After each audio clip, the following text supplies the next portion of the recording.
Good day everyone. Last time we tackled about the strategic planning process. It gave us a widened understanding on how to consider the claims of different persons or a group of persons in different decision making of the organization.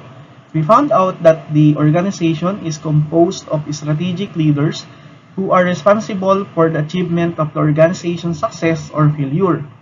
Furthermore, we also discussed the strategic process so that the organization can be able to achieve its desired competitive advantage. And today, let's talk about stakeholders, the mission, vision, goals of the firm, the good governance, and of course, kasama na din sa pag-uusapan natin ang business ethics. So these topics are actually discussed on your lower year courses. So I do believe that you already have an idea sa mga pag-uusapan natin ngayon. So I could say na it's just a review of different terminologies pero kinakailangan pa rin natin siyang pag-usapan ulit because these major topics have something to do with the succeeding topics that we will discuss soon. Meaning, inihahanda lang natin kayo sa mga susunod na pag-uusapan natin na may malaking contribution sa mga pag-aaralan natin. But before that, allow me to present to you our agenda today and of course our learning outcomes. For our agenda, the following subtopics will be included in the discussion. So we will discuss the main concepts of stakeholders, kung sino-sino nga ba ang mga may kinalaman sa isang organization at ano ang papel na ginagampanan nila sa strategic management. Second is we will also discuss all about the mission statement and we will discuss ano naman ang kinalaman ng mission statement sa strategic management. The third one is the corporate governance and strategies, and last is the ethics and strategies. And lahat ng yan ay pag-uusapan natin for this video presentation. After we discussed all these topics, the following learning outcomes will achieve. The students can be able to explain why managers need to take stakeholder claims into account.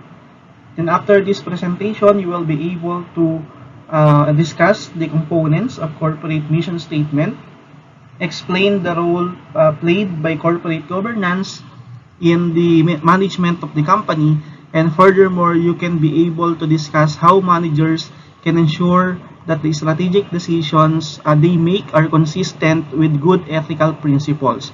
So let us start the discussion by discovering important concepts about stakeholders. One of the important reasons why organizations are doing strategic management is that because they want to retain the involvement and commitment of its stakeholders. Let's have a sort of reminder, kapag sinabi natin na stakeholders, it pertains to people or a group of people or even the organizations who have stake or interest to the business operations. They can affect to and be affected by the decisions of the organizations. So, a company's stakeholders can be divided into internal stakeholders and external stakeholders. Ang internal stakeholders ay ang mga may kapasidad or may possibility na makaapekto or maapektuhan ng organization's decision na kung saan matatagpuan within the organization. Kaya nga siya tinawag na internal stakeholders. Ilan sa mga halimbawa nito ay ang employees, managers, senior executives, and of course, the board of directors. On the other hand, external stakeholders are those who are situated outside the organization, yet they still have the ability to affect the organization's decision, and conversely, they are situated outside the organization such as customers, suppliers, creditors, government, local communities, and general public. All of these mentioned stakeholders have a great impact to the company's decision. Actually, a lot of studies have concluded na nagpapakita na ang mga stakeholders na to ay may malaking role sa isang business. All business organizations should consider these stakeholders dahil malaki nga ang ambag nito sa successful operations ng isang negosyo. The worst thing kapag hindi naman napagtuunan ng pansin ng isang firm ang mga stakeholders na to, it could possibly lead to company failure. Like what the illustration is showing to us, all stakeholders are in exchange relationship with the company. Each stakeholder group supplies the organization with important resources or yung contributions and in exchange, each expects its interest to be satisfied. Ito naman yung inducement. So sa figure, nakikita natin na ang mga stakeholders ay may contribution sa isang company and vice versa. The company should also contribute to the development and welfare of all stakeholders. For example, the investors or shareholders of the company who invested their money or property should expect a good return from their investment. So the company should make strategic actions to meet their obligations sa kanilang mga shareholders. And then another example is the customer. Alam naman natin na ang mga customer ang isa sa mga reasons ng profitability ng isang negosyo, and because of this positive impact of customers to company, the organization should have strategic plans for their customers as well. The company should consider customers for them to retain and magkaroon ng tinatawag nating repeat purchase. And if the company provides better programs for their customers, then the loyalty of stakeholders, specifically the customers, will be recognized or retained by the company. Paano nga ba natin makikita or malalaman ang impact ng isang stakeholder? So the organization should do stakeholder impact analysis. It refers to the use of analytical tools and techniques to analyze the effect of business decisions on stakeholders. It is a key task for the management of the company. It is used to formulate business strategy and make production, distribution, and final sales-related decisions. So to analyze the stakeholders' impact, the following should be done. Number one is to identify stakeholders. In order for the organizations to identify their stakeholders, they need to assess sino ba ang mga may great impact sa organization, both internal and external. The second one is, after na ma-recognize or after the organization na ma-identify ang kanilang stakeholders, the next step should be the identification of stakeholders' interest and concern. This time, the firm may do the matrix of stakeholders' concern, and these concerns are more likely become helpful for the company to understand the claims of their stakeholders. Then, as the result, the company should also identify what claims stakeholders are likely to make on the organization. Maybe we can say that not all claims of the stakeholders have a great impact on how top managers are managing the organization. But the point here is that the organization should identify the claims of stakeholders that needs a prompt strategic action so that the goals of the organization to retain the loyalty of their stakeholders will be met. The next step is the identification of stakeholders who are most important from the organization's perspective. It means kailangang malaman ng top executives kung sino-sino ba ang mga importanteng stakeholders. Well, I must say that all of them are important, pero for sure, merong may pinaka nangingibabaw sa kanila. I would like to highlight that identifying who among the stakeholders are important doesn't mean na yun ang favorite ng company. It means sila kasi yung posibleng may malaking contributing factor sa success or sa failure ng isang organization. If we will see the point of view of the investors, we can say that they are actually playing big role sa development ng isang organization. So if we will notice, ibang pag-intindi ang ibinibigay sa kanila ng company. The last step is the identification of the resulting strategic challenges. By the way, when we say strategic challenges, it refers to those pressures that exert a decisive influence on the organization's likelihood of future success. Most of the time, itong mga strategic challenges na to ay kadalasang naibibigay ng mga external stakeholders like customers whose market needs or expectations are changing more often. So the company should consider these flexible expectations every time so that the company can still meet the needs and wants of the customers who is one of the influential external stakeholders of the organization. Now, para saan nga ba itong stakeholders impact analysis? Okay, such an analysis helps an organization to recognize the most important stakeholder for its sustainability and ensure that it is necessary to meet their needs. Most of the companies that have gone through this process quickly come to the conclusion that three stakeholder group must above all and be satisfied if the company is to survive and prosper. They are the customers, employees, and shareholders. Moving forward, let us discuss all about the mission statement. Mission statement, as what we are presenting, is a key indicator of how an organization views the claims of its stakeholders. When the company have recognized the different claims of the stakeholders, then the mission statement will be done by the organization. Like what we have mentioned sa ating previous video presentation, the strategic planning process and strategic actions will be based sa kung ano ang company mission. This mission statement will be the guides of the organization para maibigay nila ang satisfaction sa kanilang mga stakeholders.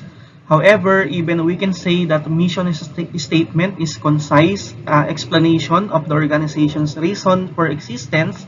It also vary. Okay, the why we will also need to understand the most comprehensive one, which includes the four main elements: the mission, vision, values, and goals of the corporation. Let us start to discuss all about the mission. It is the central objective of a business or organization, and this is a description of the goals and core principles. A goal explicitly specifies what you do for consumers as a company.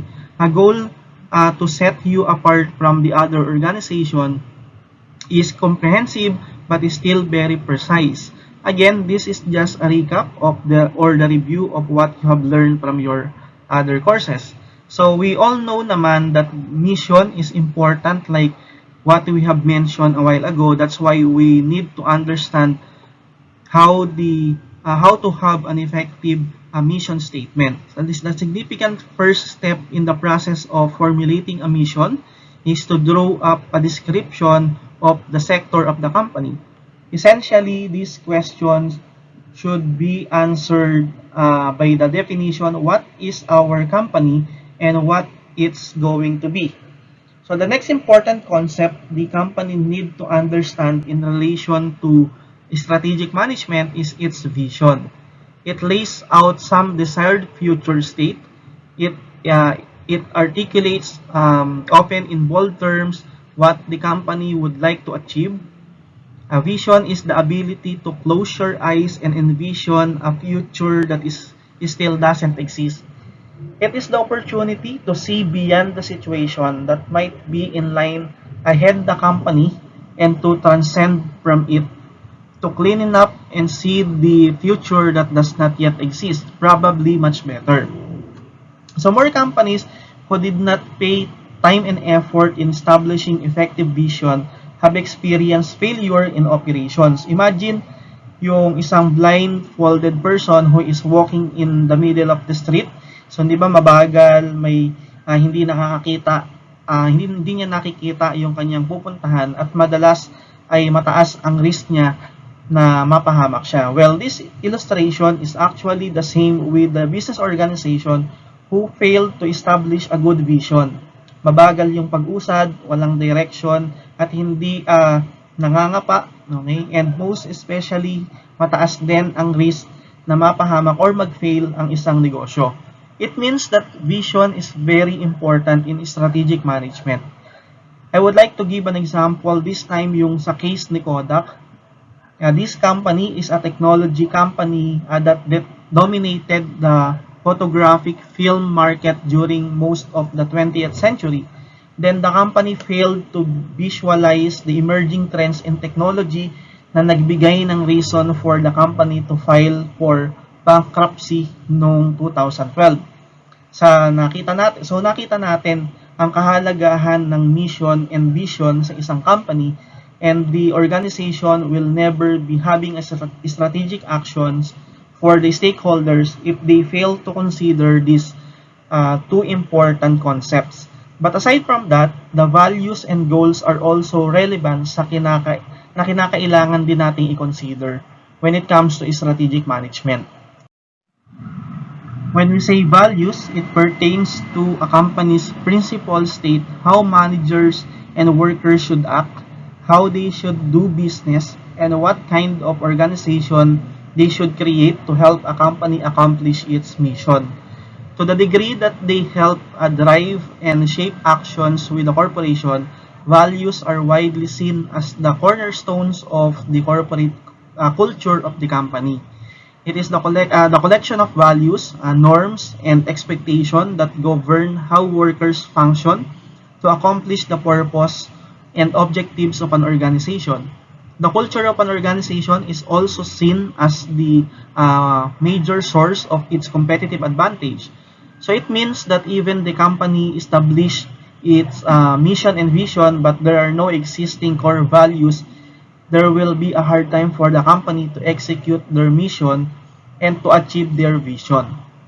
Core values of the organization are characteristics or behaviors that are not only valuable, they reflect the highest goal of the person or the organization. Strongly held principles and fundamental competitive dynamics. In the community, they are the heart of what the company and its employees stand for. In order to shape the vision of the business that you show to the world or beyond your organization, your principles are intrinsic. And to recruit and retain the brightest or most contributing personnel, the core values are fundamental. Then, if the organization have great core values, it will become part of their organizational culture. And when we say organizational culture, it is the set of values, norms, and standards that control how employees work to achieve an organization's mission and goals. Organizational culture involves the aspirations, experiences, ideology, and values of an organization that direct the behavior of members and are reflected in the self-image of members, inner workings, interactions with outside world, and even future expectations. Culture is based on common attitude, values, traditions, and written and unwritten rules that have been developed over time and are considered valid. That is according to the Business Dictionary. The last important concept of the organization should focus on the term goals. It is a precise and measurable desired future state of the company attempts to realize. So goals is different from mission and vision. A mission is a plan on a higher degree, and it talks about what you will do to fulfill your vision. When you have developed a vision and developed realistic plans for how you can accomplish this, you set goals. This tell you what to do and to make it work with your plan. So I will give you the 4 main characteristics of well-constructed goals. Number 1 is they are precise and measurable. Measurable goals give managers a yardstick or standard against which they can judge their performance. Sabi nga natin kanina, importante na dapat ay may well-established na goals ang isang company to accomplish their mission, vision, and objectives. When establishing each goal, it is essential to consider the accurate and measurable goals. So katulad dito ng pag-set natin ng goals sa ating mga sarili, we are a living testimony that achieving goals are not just an easy task. One of the contributing factors may be because our established goals are not accurate and measurable. And in a corporate setting, having measurable goals is necessary para mas mabilis nilang ma-achieve ang kanilang mga objectives.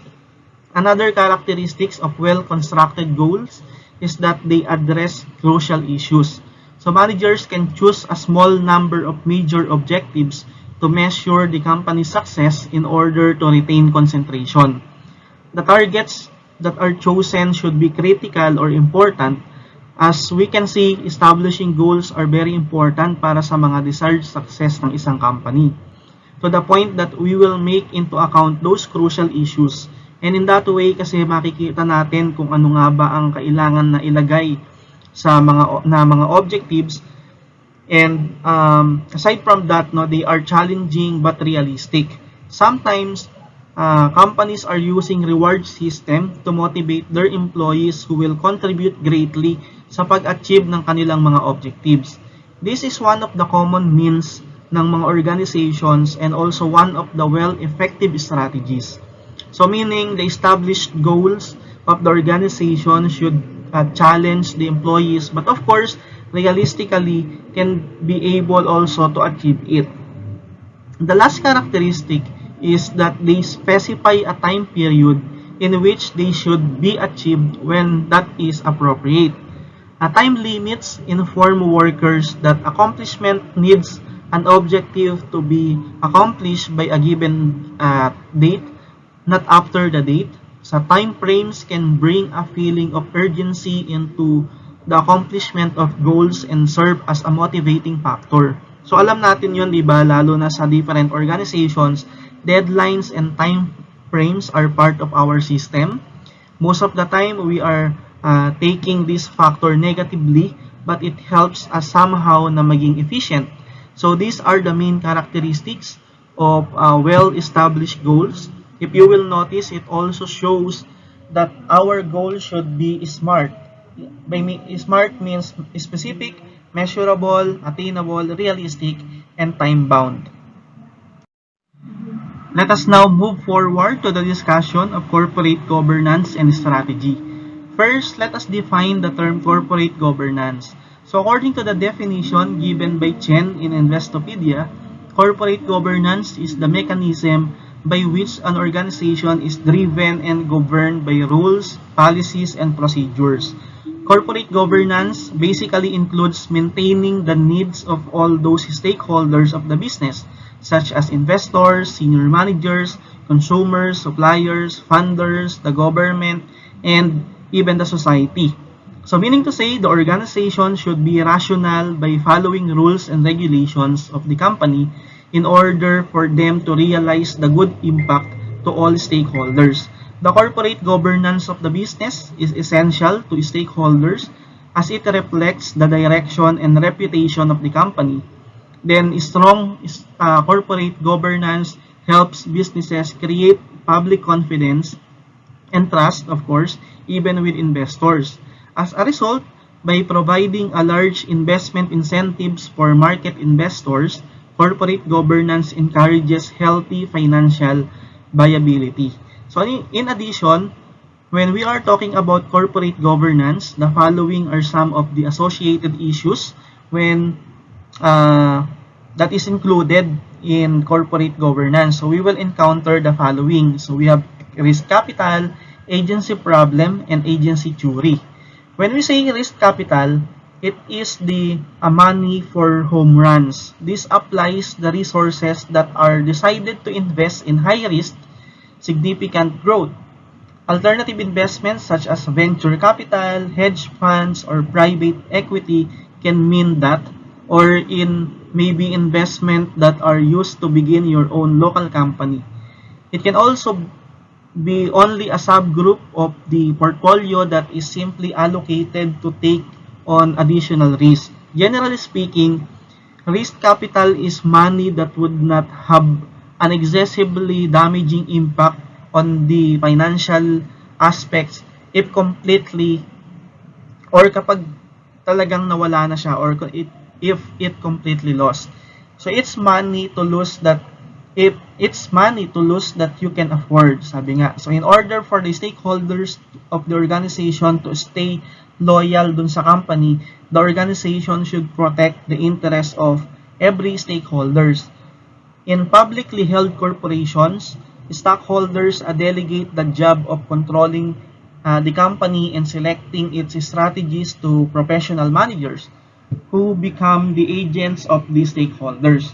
So as the agents of the stakeholders or stockholders rather, managers should pursue strategies that maximize long-run returns to stockholders.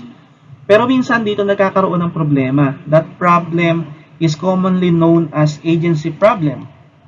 Kung sinabi nating agency problem, nag-a-arise ito when managers pursue strategies that are not in the interest of stockholders.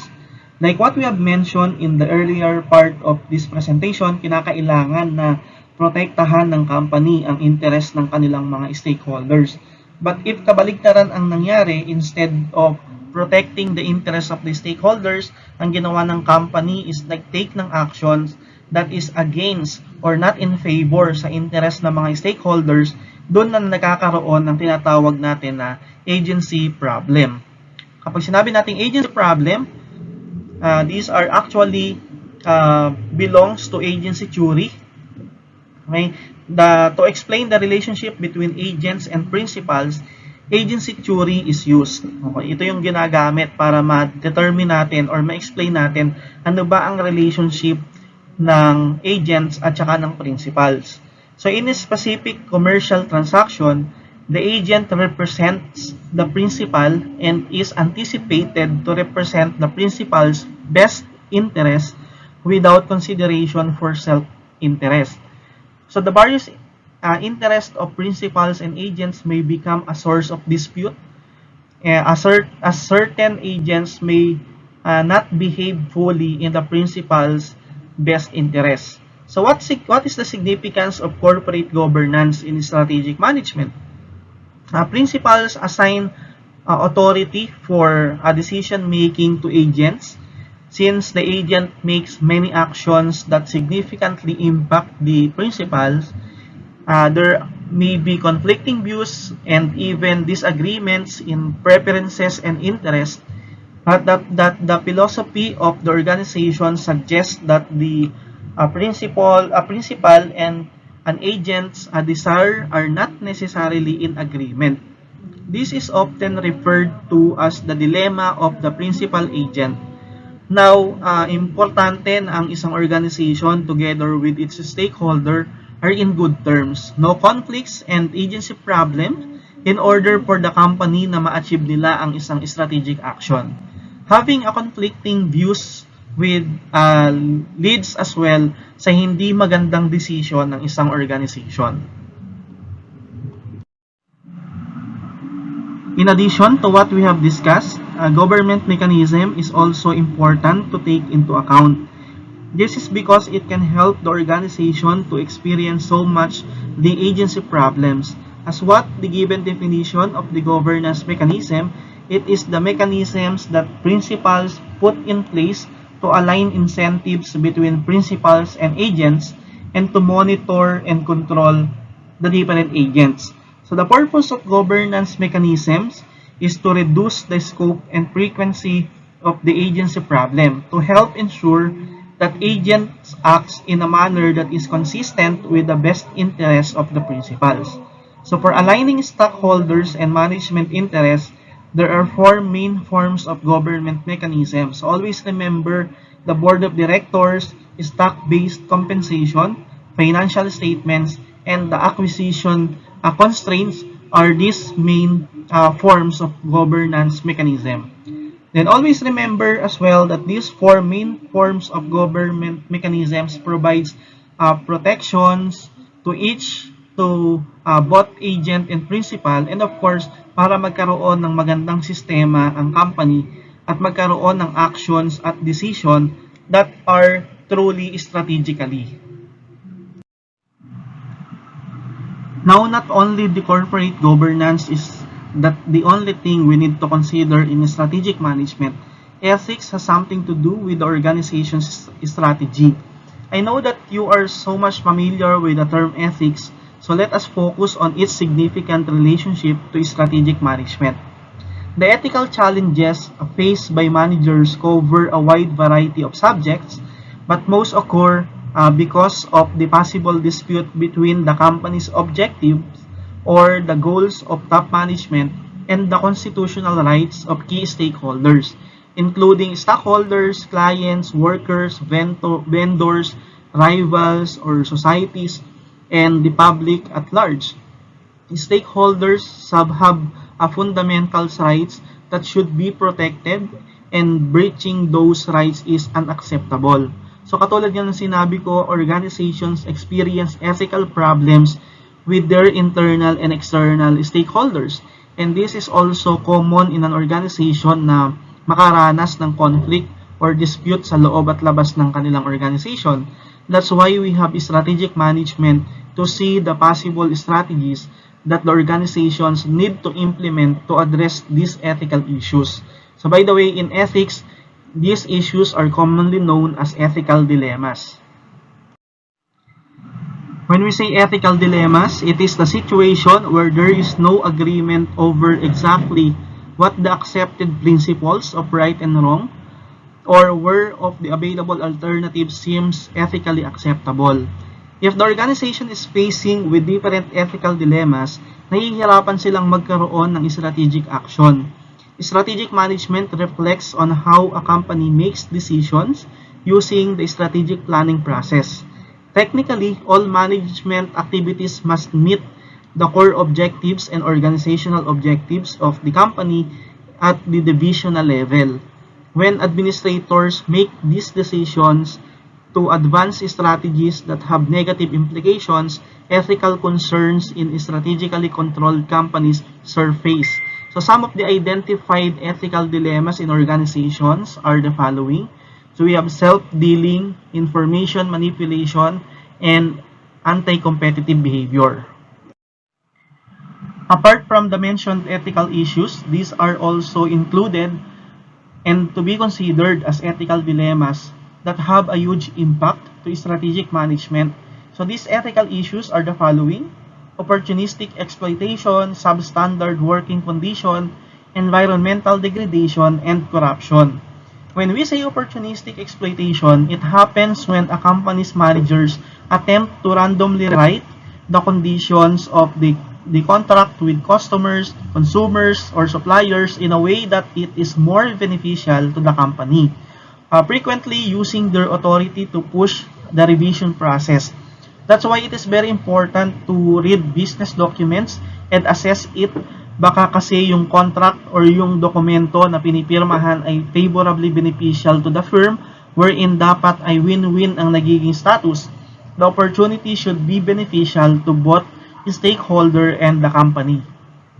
Substandard working conditions arises when managers underinvest in working conditions or pay employees below market rates in order to reduce their cost of production. So another is the environmental degradation.